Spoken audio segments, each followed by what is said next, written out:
7 seconds.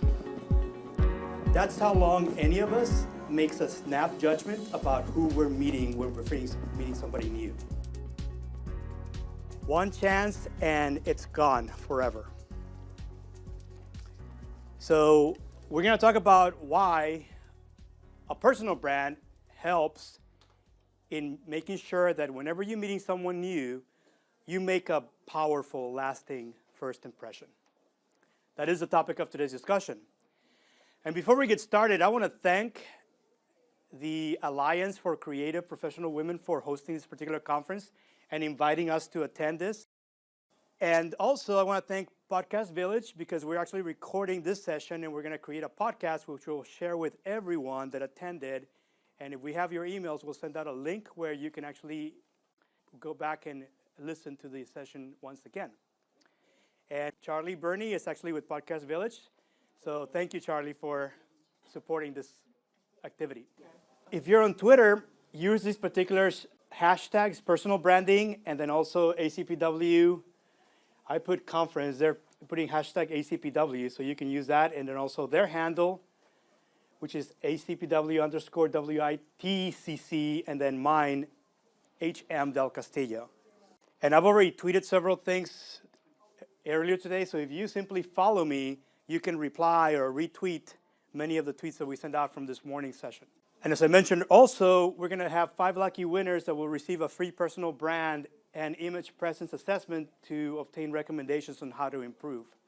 So when you've gone through the entire process that we're going to talk about today, once you have that information, we can assess it and then give you recommendations on how to improve based on what you're trying to achieve. So why do some people, when you meet, make a great first impression? Why do you think that is? Can you recall of anybody you met like maybe a few years ago, you haven't seen them again, but that you remember them? There's like an energy or a presence about them. Yeah, energy, charisma, what else? Smile, yep, all those things. Yep, body language. You know, more than 78% of communication is nonverbal. So it's not about what we say and how we say it only. It's about our body language and whether or not they like us. So what is the number one thing you can do when you're introducing yourself to ensure that people like you? Smile, exactly. What else? Make eye contact. Eye contact. What else? Remember their name. Yes. Yes, yes, yes, and yes. These are all the things that when somebody starts looking at developing their own brand, they practice, and they practice, and they practice. It's not by accident that they're that good.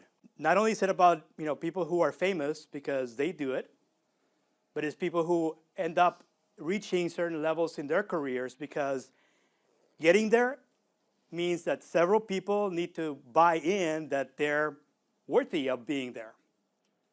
So if you're an executive in a company, a senior manager, or you want to move into management, also all those are the kinds of people that would benefit from personal brand.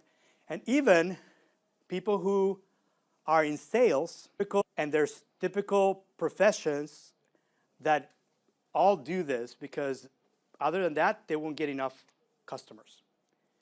Like, how many of you have been in real estate and have worked as a realtor? What is typical to see in a business card, every single business card, no matter what, besides their name? Picture, right? That's part of personal branding. So whether you decide to do it or not, it's up to you. But there are opportunities, even if you're in a profession where it's not typical to put it on your business card. Where would you put your picture if it's not on your business card in today's world? Yep, your social media profiles, exactly. So all those things is because that's the kind of people that make a great first impression. The people that have rehearsed, have thought about this, and they want to make the most impact when they introduce themselves, especially when they're talking to a prospect or a target. And so what are you selling in that proposition? Your services, right? Have them hire you so that you can get paid for what you want to do. So what we're going to be discussing today is why branding matters. And we're going to talk about 7 benefits for personal branding and 7 benefits of creating even beyond that, creating a powerful personal brand. What does one mean when they say a personal brand? Because We'll define it. We'll define it. 6 steps to supercharge your brand, not just develop it, but build it and make sure that it's powerful as you're creating it. We're going to do key takeaways, a wrap up, and then we're also going to do a hands-on on the handouts that you have. So the first thing, what does your brand matter? Well, brand is about what? What would you say is a brand? How would you define a brand if you had to define it? How many of you say it's your public profile? How many of you say it's your purpose? How many of you say it's how you are perceived by others? Or is it about your appearance or your accomplishments? Which one of these? Exactly. This is a trick question. It's all of them, right? Personal brand is not just about how you see yourself and your skills, your expertise, your strengths, but it's also about how people around you perceive you. And it's not about only your expertise, but your outcomes, the results. When you're involved, how do you make a difference in whatever you do? That's all of that. And all those things that we talked about, all of that is brand. So it includes your appearance, it includes your behavior, it includes the way you communicate with others, both verbal and nonverbal. So whenever you're designing your brand, you need to decide based on what you want to do and where you're at and where you want to go, how is it that you're going to do all those things in a way that is congruent with the way you want to present yourself and the way you want people to talk about you when you're not in the room. So there's a lot of thought behind this, and you need to take ownership and ensure that you're managing all these activities that is about, what are people saying about you? What are people saying about your accomplishments and the results when you're involved in doing that work? So it's also about understanding, how much of this can you do on your own and how much, where do you need help? How many of you today have a personal brand and have been doing it for some time? Raise of hands. Okay, a very few of you. This is the reason why I talk about this, because more and more, the gig economy means that most of us will not be necessarily full-time employed on a W-2 basis. Instead, we're going to be employed as 1099. And what does that mean? That means you got work today, but you don't know about next month or the month after, whenever that contract expires. So what do you need to be doing now as you're working in your current contract to ensure that beyond when it expires, you're going to continue to have salary for the work that you do? You need to market yourself, you need to develop your brand, and you need to figure out, if it's not here, where else should I be right now introducing myself to ensure that I have at least one, if not multiple offers by the time the contract expires. And in this gig economy, many of us are underemployed, and that means that we have to look for not just one part-time job, but 2 or 3 or maybe even more part-time jobs to pay the bills. Personal branding can be applied across any of these things, because the more people really understand who you are, what you do, and why they need your help, the more offers you're going to get when they have a need for someone with your expertise.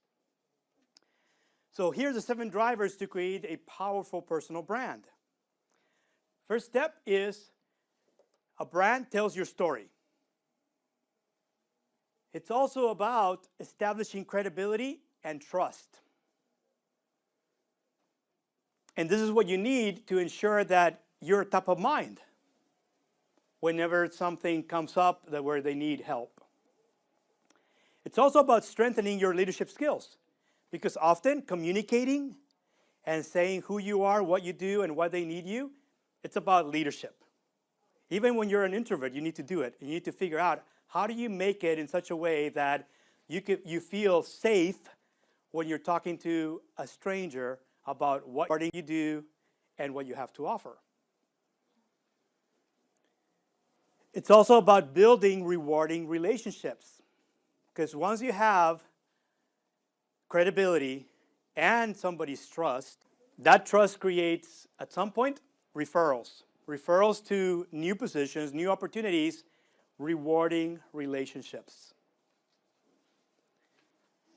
It's about also engaging your target audience and understanding who is your target audience, because you decide that, not somebody else.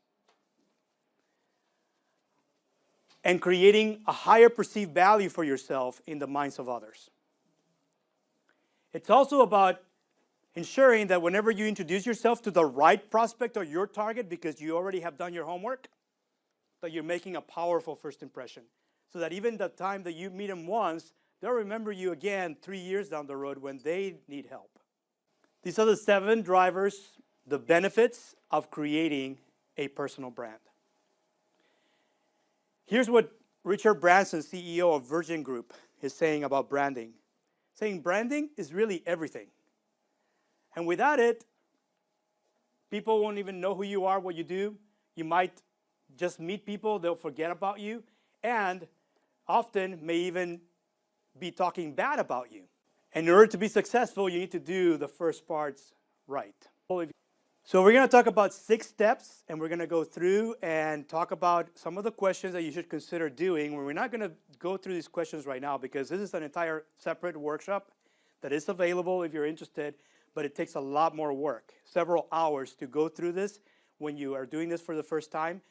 That will help you, but at least this will guide you. And by the way, I forgot to mention this, but the entire slide deck is already posted on SlideShare, so you will have access to that. And actually, there's a short URL on the first page at the bottom where it says additional information. That is the short URL where there's a landing page with this entire presentation so you can go back and review on your own time. It also has my contact information. So 6 steps, here they are. 6 steps. Number 1, assess your situation. Number 2, choose what you want. Number 3, focus on your target. Number 4, find your unique value. Number 5, get noticed. Number 6, decide what's next. And you would iterate. We're going to go through each one of these steps in more detail, and then we're going to talk about some of the questions that you should consider in assessing where you are in each one of these. So the first thing about assessing your situation is really about understanding your strengths, your weaknesses, your abilities, your skills, and which ones of those are marketable to certain targets, whereas others that may be most sought by other targets instead. Because not everybody wants you for the same reasons. And all of this is any combination. Understanding this about yourself takes work. And understanding which one skill is most valuable to this target, which is a different person, different company, different industry, a different skill set that you have that you can present to a different target that is in a different company, different industry, perhaps even a different role. And you need to figure out how do you present yourself differently when the stakeholders are just somebody new that you're meeting. So targeting is everything, right? So the way you're going to do this first is assessing your situation, and here's some of the questions that you should be asking yourself and answering. Why am I doing this? This role, this job? About more than just, paying the bills. Why am I the person to do this? What strengths am I leveraging? What weaknesses might get in the way or get in the way of what I do because I don't really enjoy doing? So this is the first set of questions that allow you to assess that first piece. The second piece is choose what you want. Once you understand your strengths and weaknesses, now you need to set your goals and objectives. And not just like safe objectives, the things that, the small things, baby steps that you can do, right? It's about finding your limits and extending them and growing at the same time. And those of us that went to school, that have learned before and got through the learning process, is that a pleasant process of growing? Is growing up pleasant for anybody? Not really, right? Sometimes it's painful. But this allows you to at least figure out what are the things that I can do without any help. Pretty much just takes work on my side. But what are those huge, audacious goals that will get me to where I really want to be 5 years from now? And help me accelerate, get there faster. And it's also about figuring out what are you willing to do to get there. ensuring that you have the right priorities, ensuring that you're making the right promises to the right people, because if you can't walk the talk, you're going to lose credibility. Integrity is the first step to create trust. And if in what you're doing, you're networking, you're only getting to show that you have integrity, is that enough to get people to buy? In other words, to hire you? No. There's a saying in marketing and sales and saying, if people meet you and they like you, they'll hang out with you. If they trust you, they'll buy whatever it is that you're offering to them. And it goes the same when we're looking for a job. It's people who trust us that will hire us and pay us what we want to get paid for the work we want. Here's another set of questions that will help. What does success look like for you? What are my priorities and objectives for this year? What am I going to achieve this year compared to 3 years from now, compared to 5 years from now? And what are the things that I can do that can help me accelerate to getting to where I want to go? This is about you looking at, here's where I am at today, here's where I want to go, how can I get there, and who do I need help from in order to get there?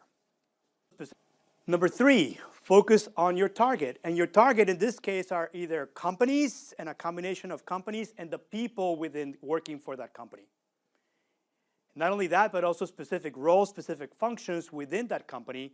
The more deeper dive you do into figuring out who your target is, the better you'll be and the more successful you'll be.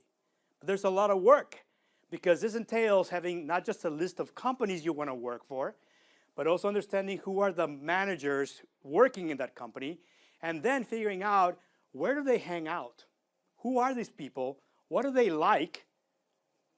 And what do they do when they're not at work? Because if you're not working in that company right now, you need to figure out where are you going to encounter them, right? If you find out they're golfers and you're not a golfer, well, guess what? You need to figure out a different way to meet them. How would you possibly find out where the managers hang out? Let me ask the room here. Put all minds, collective minds. Where do you find people when you don't know them? Social media. And where would you find very easily companies that you want to work for, and then the people already working in those companies and their titles and roles? LinkedIn. Does everybody have a LinkedIn profile? Raise of hands. LinkedIn is #1 tool to do this type of mining. You don't need to know people. All you have to do is have clarity, focus in your mind as to what companies you want to work for, and then finding out more, who are the hiring managers that you would that you need to meet now in order to get you in. So it's about understanding what problem you're trying to solve, who has that problem, what do they care, what do they want, and what do they believe, and where do they hang out? How are you going to approach them? Number 4, find your unique value.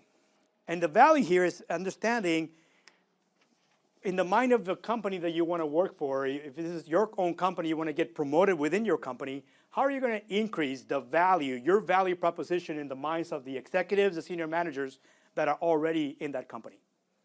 And understanding the business model itself to understand when you're here, who are, from a company point of view, outside companies are the collaborators to that company that allows them to capture and go after customers, and that's how they're getting revenue.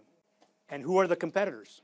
And often, when you're here and you have lots of competitors, if what you're working here and you're not a great fit, if you're doing well and you get continued great reviews about your work and what you do, where do you think you can go out very easily and get hired pretty quickly? Your competitors, right? So you got to figure out this, because this is about what you're doing today. If you want to get promoted, yeah, you may try hard to get promoted, but guess what? You need to look at where else can you get promoted, doing the same thing that you're doing today. And without changing industries, without changing the type of business that you're working at, if you have lots of direct competitors, often if you can't get promoted within your company, next best bet is to go out and maybe meet your competitors. Believe me, in marketing and sales, it happens all the time. It's like, spinning shares. You go to areas like Silicon Valley, and people are walking out of Apple, walking right next door to Google, going right next door to Facebook, because they're all within the 2-mile radius of each other. For this, you're going to start asking, what task is my team depending on me to perform? Who benefits from my work? What benefits does my team gain as a result? And then making sure that you're putting those as successes in your resume. Once you have all of that, you start now looking at, how do I expand my support network? Who are those other stakeholders that are sort of my own collaborators that will help me get to my far-reaching goals? And based on who I'm targeting, companies and people, what channels are they listening to? Are they viewing? Are they reading? And what type of content can I produce that will help me reach out to them? Actually, and that maybe over time, as you get different content, using the same channels that they're using, pay attention at some point. So we already talked about LinkedIn. LinkedIn is one of these communication channels that you can actually not only target, but also you can start reaching out to people that you don't know. How many of you are actively expanding your followers, your network on LinkedIn today? Okay? You're starting? If you want to really massively expand your support network, find your targets, figure out who they are, and start targeting them and invite them to join your network. Here's a simple rule. What I do, anywhere that I speak, no matter where it is, I invite people to connect with me. And if I know when I'm introducing myself, and I know that I want to follow up with that person, and I don't have a business card with me, or they don't have their business card, what question am I asking when I know they're my prospect and I need to follow up? I need to have a way to contact them, even though I don't have a business card or they don't have a business card. You asked if they're on LinkedIn. Bingo. I asked them, are you on LinkedIn? Guess what the answer is 99.9% of the time? Yes. So what's my next response? I said, I'll send you a connect invite. And guess how many times they reject me once they have told me they will connect verbally? 0. I connect directly with CEOs of large companies when I meet them because I take the opportunity of asking that simple question when I introduce myself to them. And it just takes that ask. What's the question? Are you on LinkedIn? If the answer is yes, which you can assume yes, say, can I connect with you? And let them say yes. So LinkedIn is the #1 channel that you can start reaching out and building your network. Today, my own network on LinkedIn alone is over 2,500 people, and it's worldwide. And that gives me a second-degree connection to millions of people. And they're in different companies, different parts of the world, but you know what? At some point, one of these companies may be my opportunity because of what I do. So getting noticed is part of about doing that and figuring out how are you going to connect and engage with your targets? How will those targets find you? What content can you share with them? And how will I monitor my reputation? Well, how many of you have actually gone through the process of actually publishing an article on LinkedIn, for example? Okay. What are the results when you publish? Well, engagement, but also people outside of my immediate network. I just become more known. Yes. With your followers? Yes, and I find that sometimes people will reach out to me to ask me questions about things. Okay. And what kind of topics do you publish? Are they work-related, or are there something about your interests, your hobbies? Oh, work-related. Okay. Anybody else that's different? How many of you are publishing like something you enjoy doing, but you're not working in that today? Anyone? I do. And you know what I find is that sometimes that is, in general, what am I doing? Like what I did is I published that I was going to be here at this conference on an article. I just said, hey, just wanted to let you know this particular conference, the 3rd annual conference of Women in Transition. You know, what I find out is very few awareness of this conference in the DC metro area, and it's a 3rd conference. So I reached out, and guess what I saw when I posted that? A lot of people liking that I don't even know, because my followers liked it. I asked there's a few groups in my LinkedIn that I ask, I just posted this, can you please like, because that shares to that network, which is not my network, is theirs. And sometimes I get people to like my stuff that is not even in my direct network. So what do you think the next step is when I see a like on someone that is not on my team and I see that they're a target? I reach out to them, right? And this is the free. I don't pay in mail. I just send them a quick connect, and I tell them they like my article. LinkedIn allows you to do this without having to pay a cent. If they like anything that you publish, you're allowed to send them a connect invite, and I just customize it and say, hey, thank you for liking my post. I'd like to connect with you on LinkedIn. Let me know how I can help you. 3 lines. What do you think the result is on rejects on that? 0 rejects, 100% accepts. And I'll do this continuously. Every time I publish, no matter what it is, as long as I know that it's a prospect, a target, I will reach out. What do you think happens when I see that it's somebody who's competing against me or who I know has not played well in what I do because they're competing? We're in the same field, same kind of customers, blah, blah, blah. What do you think I do if I see that they're tracking me? And they send me an invite. I don't accept. You know why? You want this network to be a support network. Not one that is working against you, one that works for you. And there's several people out there that think that competition is about talking bad about somebody else or showing that they're much better than somebody else. I don't connect with those people. I don't believe in that. I don't connect. I want them, that they're not part of my support team, period. So even these things you have to have clarity when somebody just blindly sends an invite and you're just accepting.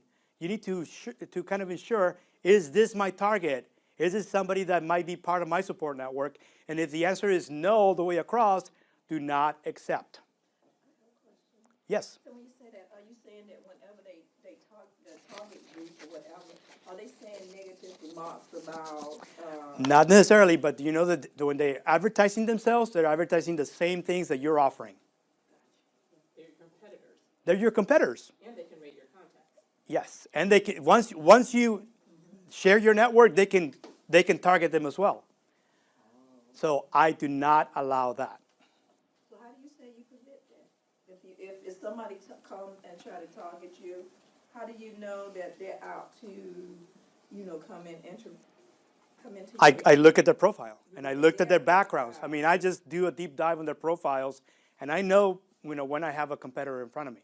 Right. So when But you have to have clarity as to who. So what I'm saying is, the process of understanding who your target is allows you to also understand who is not your target and you don't want as part of your support network. So you research them before you even accept their. Oh yeah, I click through and I see their profile and I read it. If I don't know them, I see what part of the world they're in. I see what their background is. I see what they claim their expertise to be and all those things. If I see they're in the same location, doing the same thing that I'm doing, I just don't accept. Sometimes I'll accept them if they're like on the other side of the world.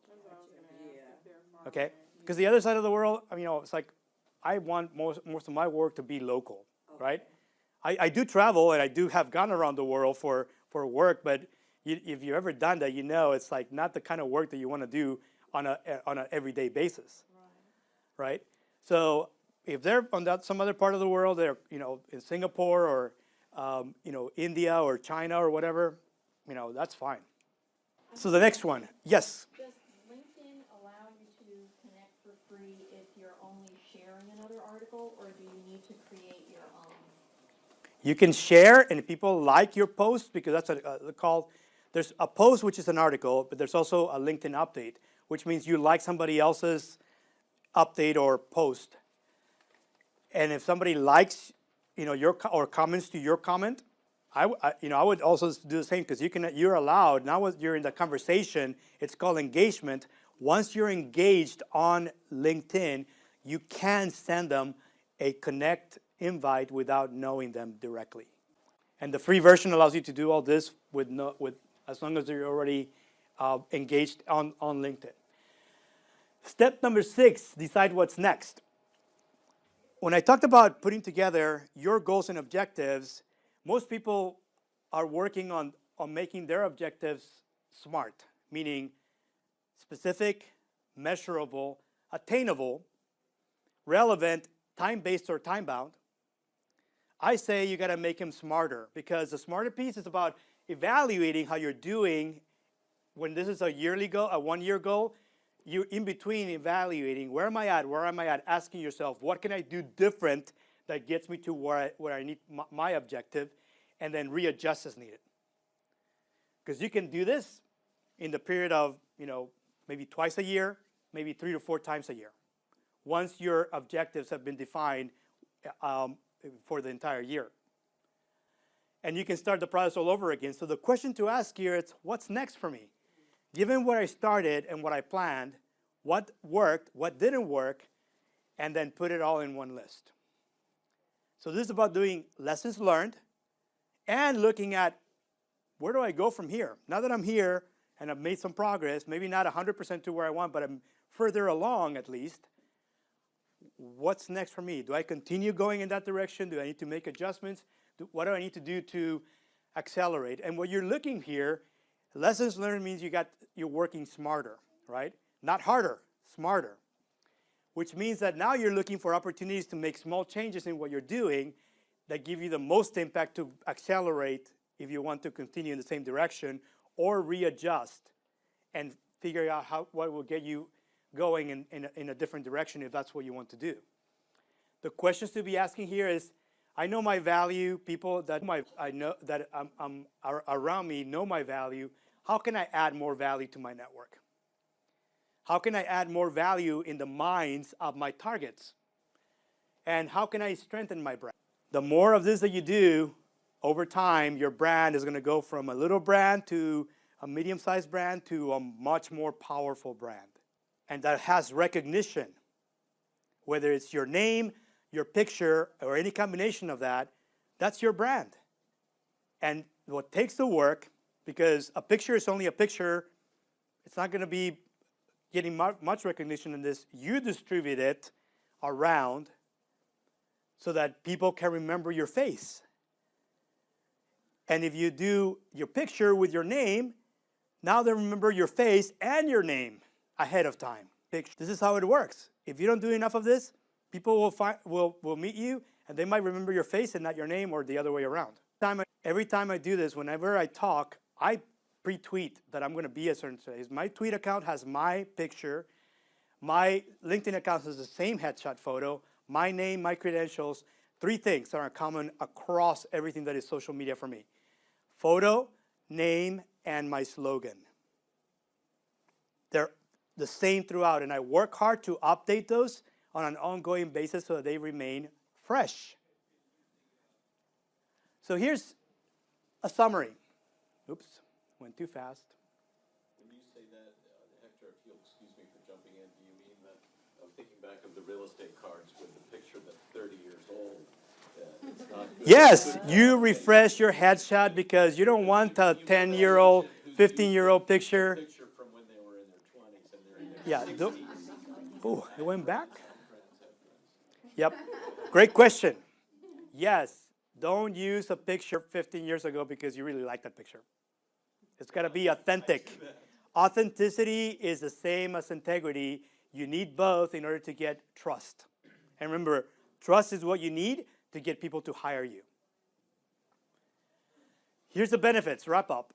Tells your story, establishes credibility and trust, strengthens your leadership skills, builds rewarding relationships, engages your target audience, creates higher perceived value, and makes a powerful first impression. Helps you make a powerful first impression.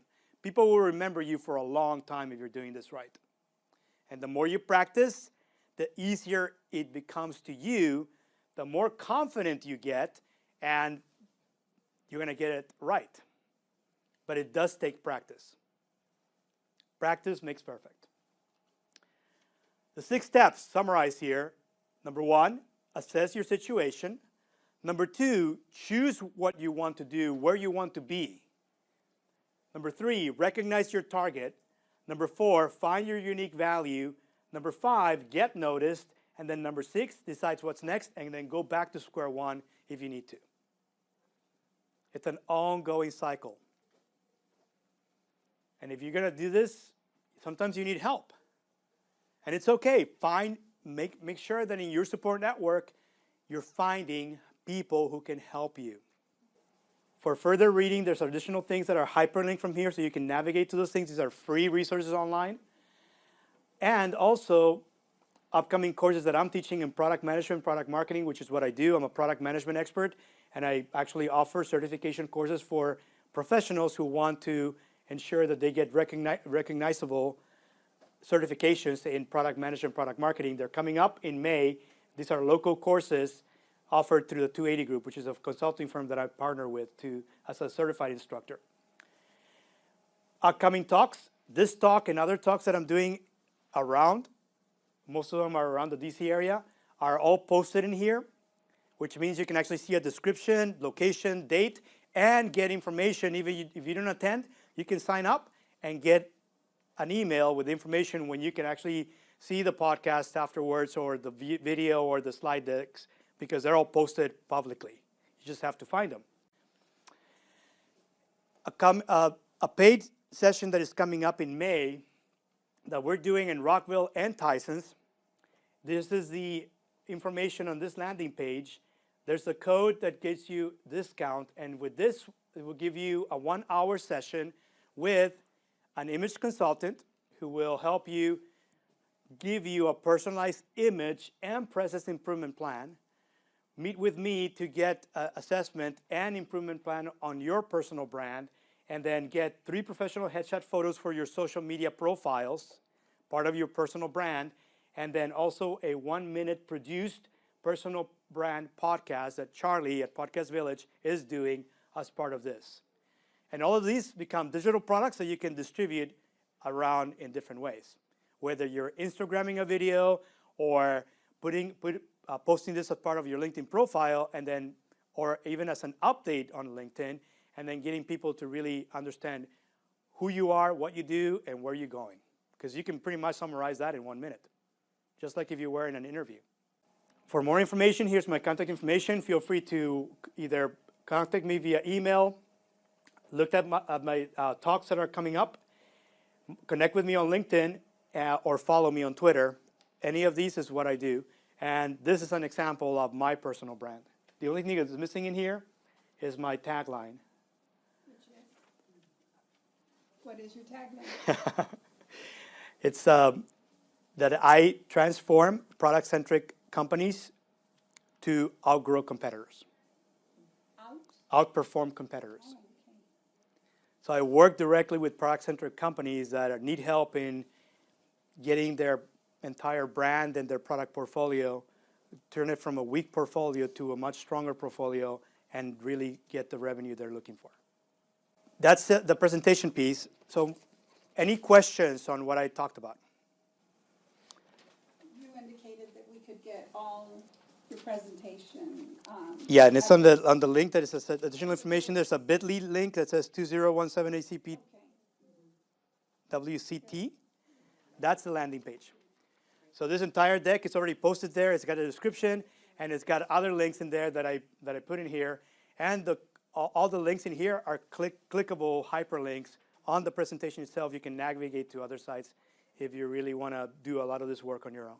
Can you share with us who are your customers? Yes, I work with mostly mid-market companies and mostly a lot of companies that have enterprise products, both like actual widgets that they're selling to other businesses, or software, or a combination of both, in addition to services. So typical companies that are local here would be like Under Armour up in Baltimore. It's companies like MicroStrategy and Tysons.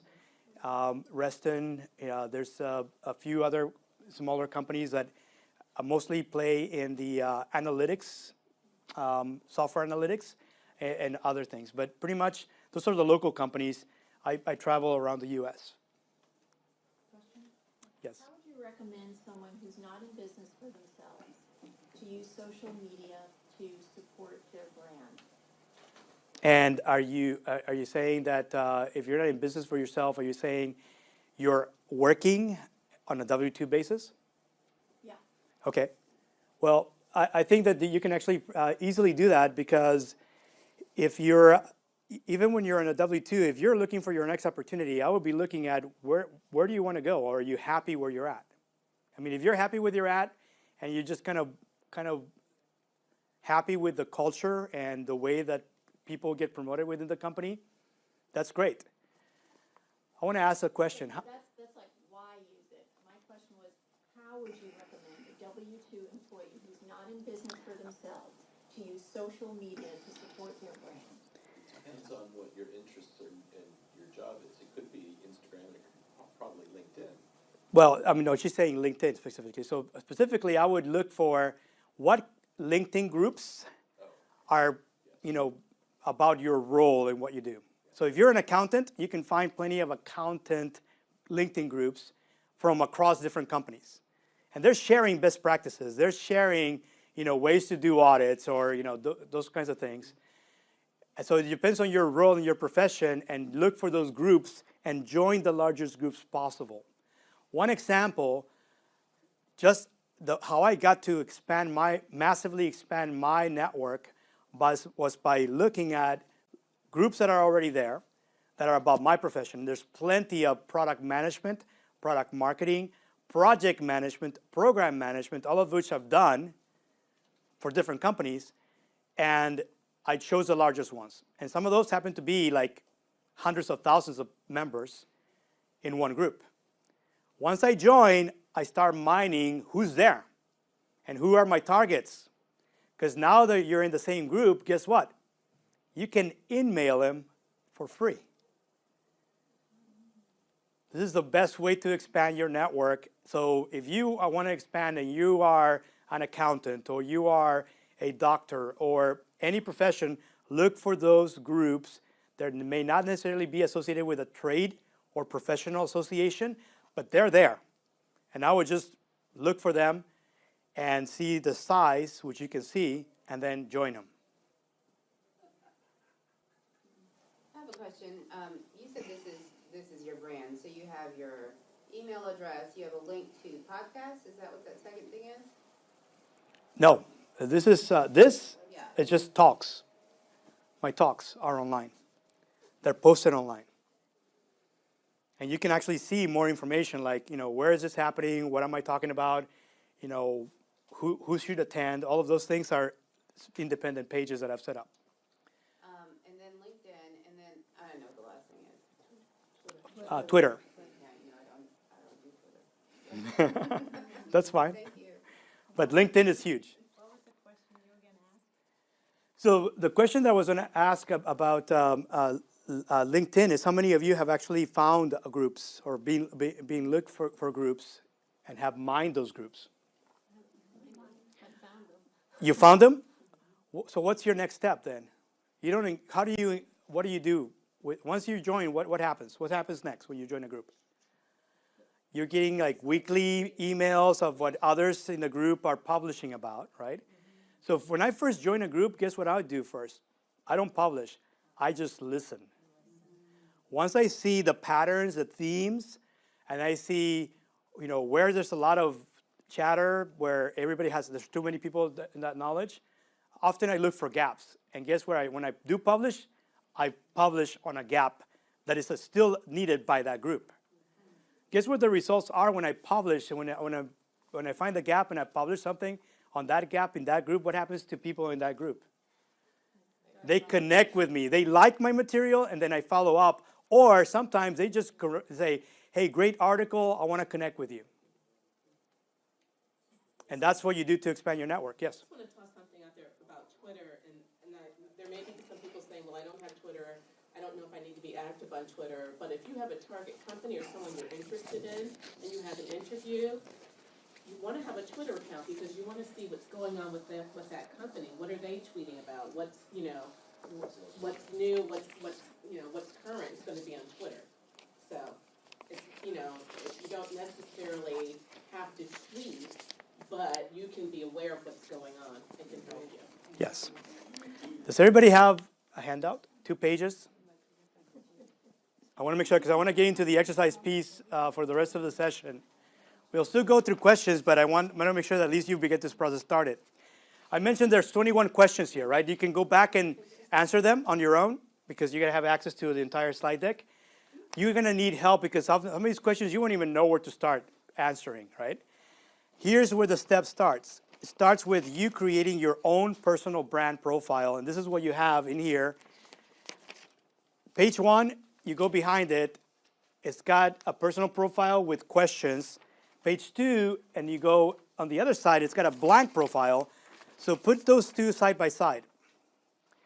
And we're going to go one at a time, starting from the top. I want you to first take a few seconds or a few minutes to fill your interest. And your interest should be like, what are the things that you enjoy doing? They don't have to be work-related. They could be a hobby. They could be something that you just enjoy doing, that it just passes the time, but it's fun for you. You enjoy doing it, and you wish you would get paid for that. So list, maybe 2 or 3 interests on that row that is labeled interests on the blank profile. And this should be a very quick exercise. And I'll tell you later on what you can do, because you can go back and iterate on this exercise on your own. Move on to the next one, passions. For the passions row, identify things that make you happy, that you really enjoy. Maybe it's receiving a massage, maybe it's getting a manicure, I don't know, just put it in there.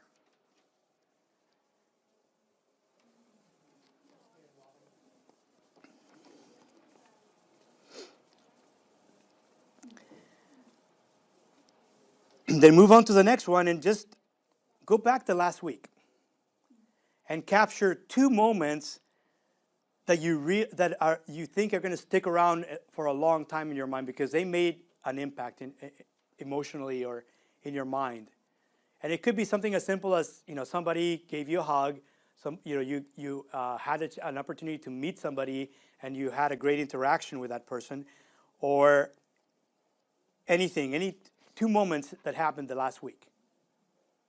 Not a month ago, not more than that, just what happened, something that happened recently. The present.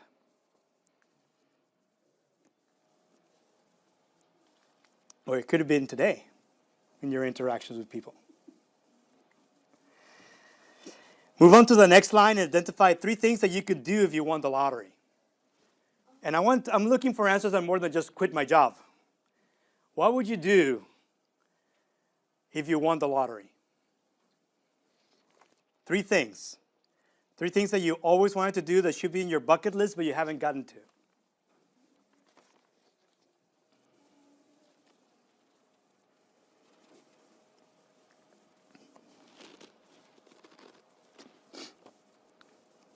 Then move on to the next one, causes, and identify issues or causes that you really care deeply about. And this could be like you're against pet violence or domestic violence, and there's groups out there. What are the causes that really emotionally that you're committed to and doing something about? Causes that if you found a nonprofit organization that is working towards solving, that you would enjoy volunteering for those type of organizations.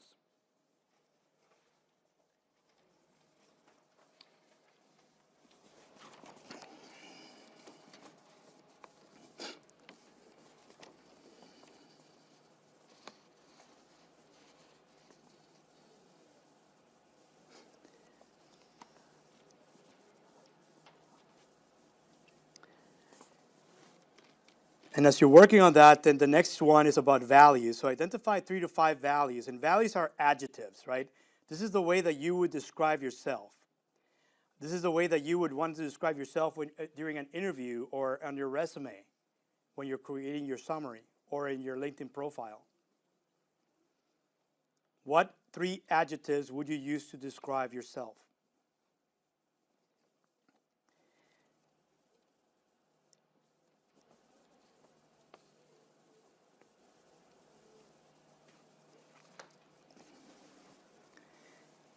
And I know we're going very fast through this. I mean, this entire process, what I would recommend is that you find some time to be alone. And I do mean alone.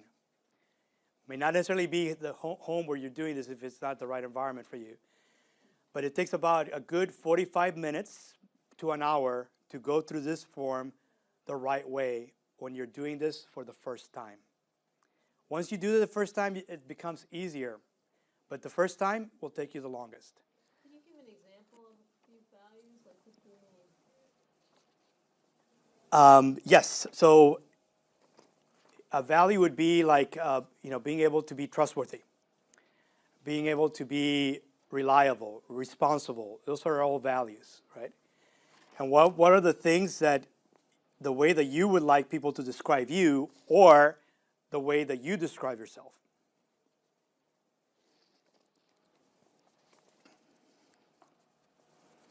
And by the way, that URL is a list that is available online at 400 different values, adjectives, that you can pitch and choose which ones resonate with you. So if you need help, go online and use that link, because there's a list. You don't have to reinvent the wheel. Just pick the one, the 3 to 5 that appeal the most to you. Strengths. Identify 3 to 5 strengths that you do well. 3 to 5 things that you do well.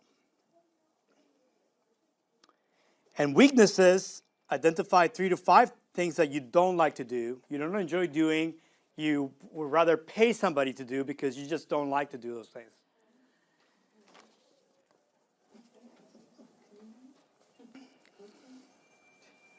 And by the way, in reality, when you're looking for weaknesses, who are the best people that can tell you your weaknesses? We all know them, right? It could be your significant other or your friend, your best friends. You know, they're the ones, it's not usually us that can basically be our children. Yes. Yep. So sometimes you might need help from your support network. And then move on to the following one, which is personality traits. How is it when people describe you, when you're not in the room, how do they describe you? And how would you find out when how people describe you when you're not in the room? Sorry? Leave the recorder on. Or do people gossip? Right? This is how you find out. So if you're not the gossiper type, you probably need to do some work in figuring out how people describe you when you're not in the room.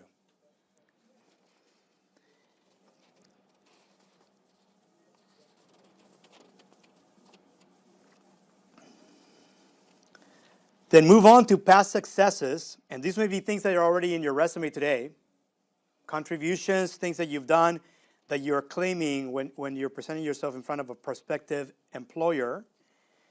So successes, contributions, often you have those on your resume already, or you have those on your LinkedIn profile. So list a few of those, the ones that you want to be known for. Like your top hits, your greatest hits. And finally, off of the weaknesses, maybe you're not fessing up to weaknesses, but maybe you have areas for improvement. If you're looking at doing self-improvement, what are those areas that you would like to improve about yourself? And it could be anything, right? It could be anything that has to do with your appearance, your behavior, your communication. Actually, if you pick across all three, even better. Have a well-diversified portfolio.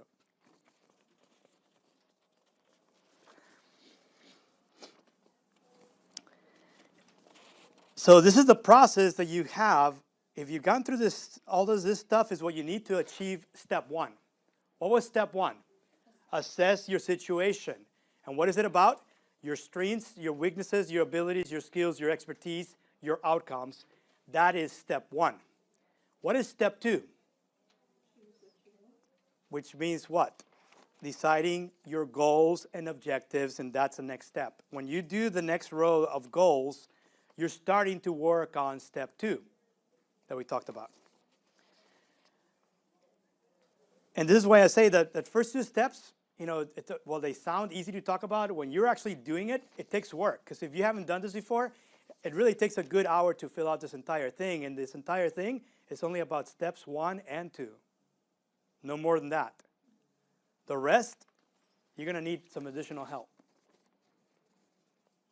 But I would say if you start the process and you really are driven towards really achieving your goals, this will help you understand your strengths and weaknesses, your current situation, where are you at, and making a decision as to where do I want to go from here. And allows you to start specifying who are the detractors in your life that you need to sort of like filter out, because we all have them, to figure out how you can focus on your priorities, your promises to the most important people in your life. And those may not necessarily be employers. But over time, you're going to basically get to the point where, as a professional level, you want to define your own persona as a professional. And whatever you want to do to get paid, that is also something you enjoy doing. Because the reality is that today, statistically speaking, 67% of workers in U.S. are unhappily employed, disengaged, unproductive. They just show up, they want to get paid, they just do enough so that they don't get penalized for not doing enough work. How many of you are unhappily employed today? You got a job, but you're not happy and you know you need to make a move. This will help you. The planning process of steps 1 and 2 will help you saying, if this is not for me, then what is? And if you find it somewhere else, then how do you get there? This starts creating your map, your personal roadmap of where you are today and where do you want to be a year from now, 3 years from now, 5 years from now. And then what I would say the next step is figuring out who's on your support network, because your network today, I can guarantee you, if your goals have changed, may not have enough people, stakeholders that you need in your support network, and you're going to have to figure out how to get those collaborators, those supporters that you need now based on your new objectives, your new goals. And that's how you're going to get through the other steps that we talked about. Any questions on this process?